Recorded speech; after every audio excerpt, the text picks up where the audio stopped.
Well, it's time for us to look at stories that made it to the front pages of the newspaper this morning. Kicking off with Daily Trust newspaper. We have right there on the headline, boldly on the Daily Trust newspaper, for the stories that made it to the front page. We have Daily Trust newspaper. Right there, PDP crisis, Damagum may step down next week. Damagum may step down next week. That is the story we have on the front page of the Daily Trust newspaper. We also have NPP Group 6 Governor Yusuf's independence from Kwankwaso. That is on page 11 there on Daily Trust newspaper. And then Dangote Ipman meeting fails to hold. Dangote and Ipman meeting fails to hold.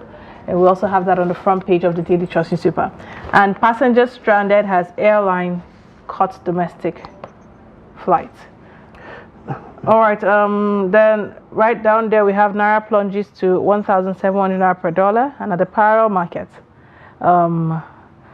cholera kills 45 in Kano, petrol price hike pushes inflation to 32.7%, and power grid collapses twice in 24 hours as efforts to restore it fails. These are the story we have on the front page of the Daily Trust newspaper. All right, we'll move on to the Guardian newspaper. Sorry, the wrong paper was displayed. We'll correct that and fix that as we move on. The Guardian newspaper is next for us on the newspaper review this morning, and it's around the inflation. It says inflation weary Nigerians begging, borrowing for survival. You know, that's on the World Food Day. You have pictorials there of the various indices of inflation. It's said by conservative estimates of the national average cost of a healthy diet of 1,225 per meal. As of August figures, a family of 4 would require 150,000 a month to have a meal, daily. And that's a big order right now for anyone who works in Nigeria. By the time you net off cost of transportation, I doubt you have this amount left. To other stories, your policies punishing Nigerians, professional bodies tell Tinubu. Abbas flays 10,000 monthly upkeep for pensioners. Lagos Red Line begins operation to move 500,000 passengers daily. Power Minister denies multiple grid collapse, blames minor trip-offs. And Nigeria others may need 100 years to end extreme poverty, says World Bank. And court sentences teenagers to 5 years imprisonment for sexual assault. We now have joining us via Zoom to look at the stories that made it to the front page, Mr. Ben Shama, who is the former director of news at the Voice of Nigeria. Good morning. Morning, Sunday. Now you are back with Nidoma Cup. Good morning, Mr. Ben. Can you hear me? Yes, I can hear you. All right. If you can hear me, the new inflation numbers are out, and you see where the numbers have touched, largely occasioned by the increase in petrol price as captured by the Guardian. Today they are saying there are 2 stories, related ones. The professionals are saying this to the president: your policies are punishing us. And it is now showing that it is increasingly difficult for households to be able to afford 3 square meal, given by the rising cost of food prices. What's your reaction to this story? I think they are telling the truth, going by what just enter the markets. Try buy something. As soon as you're coming out, some people are telling you they can't fit. They want something you've just bought. So it's left for you, if you have the milk of human kindness, to begin to share. After all, it said, love your neighbor as you love yourself. In terms of professionals talking that, look, life is being squeezed out of Nigerians, they are stating the obvious. It's just real as in real. People are not feeding very well. Look at how many people are checking for what to eat, even in those beans here and there. Only the rich who will pretend that life is okay will always continue to pretend that way. I just look at what the Minister of Power is saying, that there was just a mere electricity trip off. That kind of a thing, that kind of, is it trying to do what they call gaslighting, trying to make us look like we look so uninformed, so psychologically unstable, that we can't see? No, I think that the minister is wrong. So there is poverty in the land, there is anger in the land because cost of food. Just go.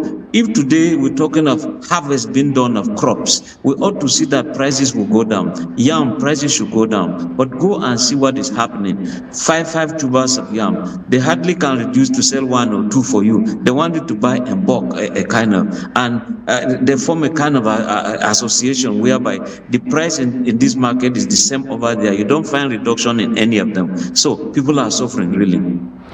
All right, now still on this now, we see a story on The Guardian saying Abbas flays 10,000 naira monthly upkeep for pensioners. What is happening in the country? And it's not the first time we're seeing pensioners coming out to talk about how they are not being paid, or they're not being paid enough, or they are being owed. Now, what's your thought on that? Well, I don't know who these pensioners are that Abbas will take care of. I am one of them. I'm entering into my 2nd year after leaving federal government of Nigeria. I've not received a dime, so he should put my name there. But talking seriously, he should put some other people and leave me alone. But I'm only telling him that I am one of them. What should happen is they should look at it holistically. Pensioners at the local government level, at the state level, at the federal level, they are suffering. Why would people serve this country meritoriously, and you're now talking about their entitlements, they are not getting it? So if you say you'll be giving them 10,000, is it the entire pensioners in Nigeria, including the police, the military, civil servants, local government level? But it's good for him to say that. But again, it shouldn't be a political statement where you make a promise and, of course, we don't see anything. We ought to know who these pensioners are, in which state, and what's the modality of selection. But if others will follow him, fine. But again, they are the lawmakers. If there is a way they can tinker with the Pension Act to ensure that people are being paid, why will you leave service? You don't have a house, you don't have a car, you still have children in school, you are paying rent, the market is still waiting for you just like any other worker, and you have nothing. You are living, any money you get, you go buy tablets to manage some ailments here and there, and some people are feeling so big, so fat, and are busy fighting for the next elections. Look at what is happening in PDP. Look at what is happening in Rivers State. Look at what is happening in Kano. All about politics. In the PDP, if you can hear me.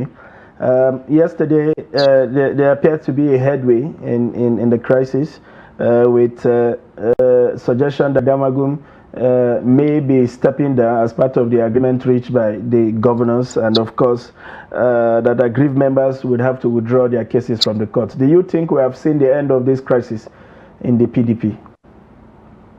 No, we have not seen the end, because even the headlines is not certain. They are using the conditional. It's shaky, maybe.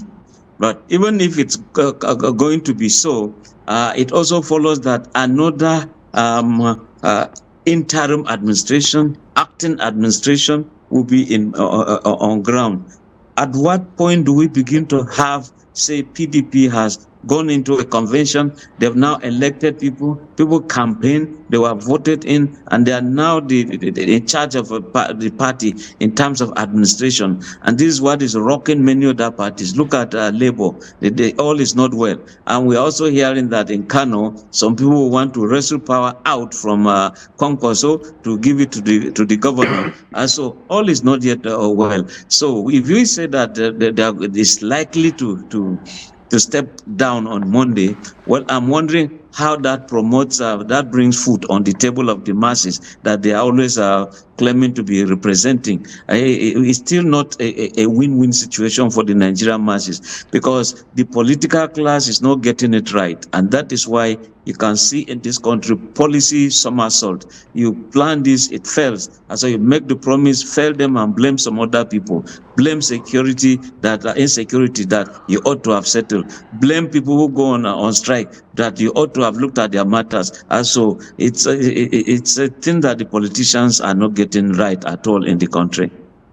Away from politics, before we let you go, on the front page of the Daily Trust is also the story that cholera kills 45 in Kano. We seem to have been dealing with an upsurge, in the death occasioned by cholera.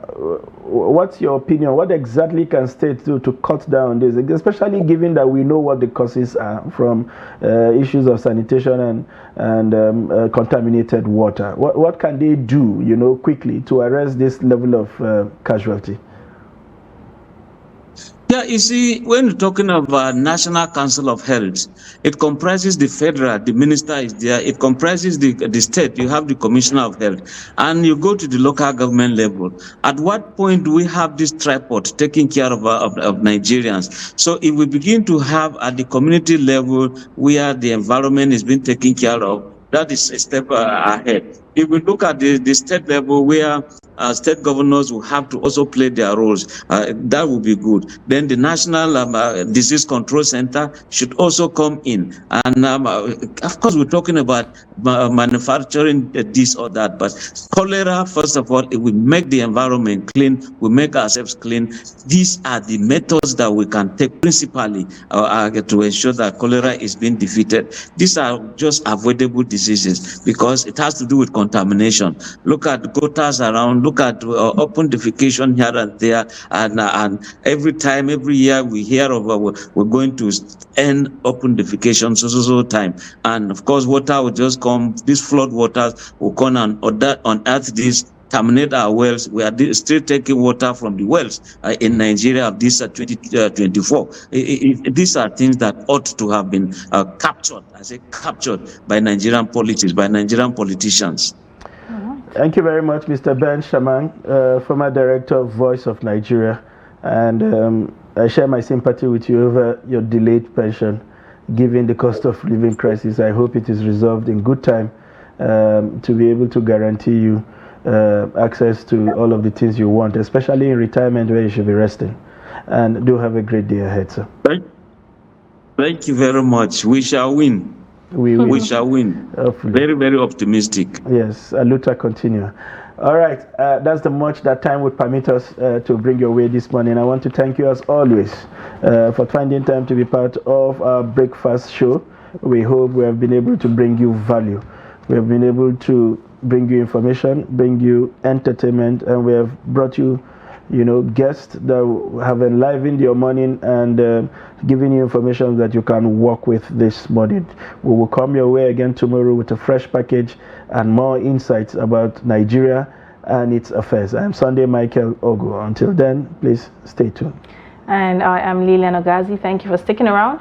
At the top of the hour, we're going to have sport news, we'll also have business, and we'll have our news updates at noon. So, don't go anywhere. We still have a lot packed for you.